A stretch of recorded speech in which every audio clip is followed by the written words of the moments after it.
Meantime, as we move closer to the Queen's funeral, security getting tighter, and it's becoming even more difficult to try to get around the city.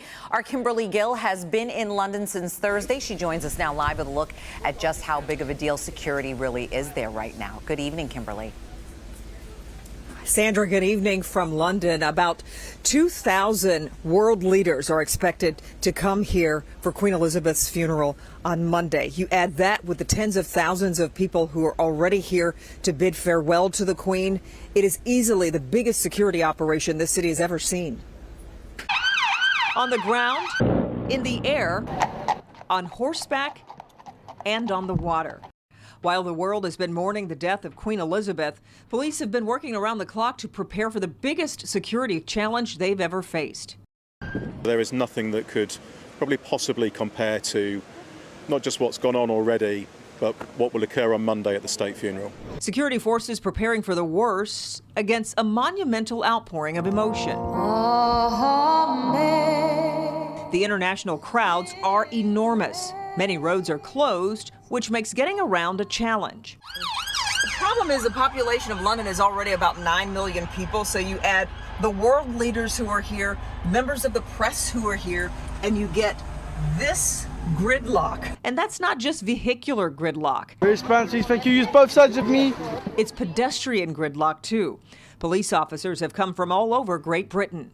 Her Majesty the Queen is our longest serving monarch. I think what we have seen this week, not just with the ceremonial events, but the lying in state and the tens of thousands of members of the public that are coming to pay their respects. And first and foremost, the priority for us, the Met Police, is to ensure that this is a safe and a secure environment for people to attend the state funeral and for members of the public to pay their respects and remember the Queen.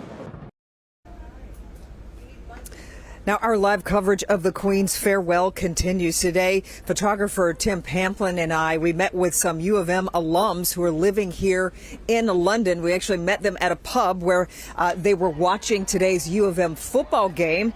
And we talked to them a little bit about what it's like living here. And even though they were following the game closely, the Queen was still top of mind. I remember coming back to the office and people saying, you know, the Queen's not well. Right? And there was a somberness to the office. There was a real concern. And then she passed, and, you know, there really was a sadness.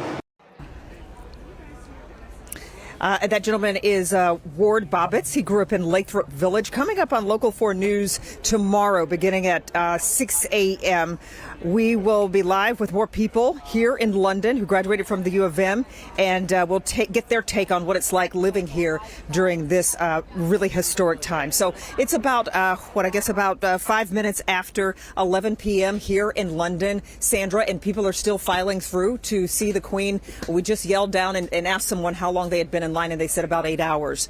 So that is the situation here. We'll send it back to you in Detroit. Reporting live from London tonight, Kimberly Gill, Local 4. Yeah, the size of the crowd's just incredible. All right. Thank you so much, Kimberly. Yeah.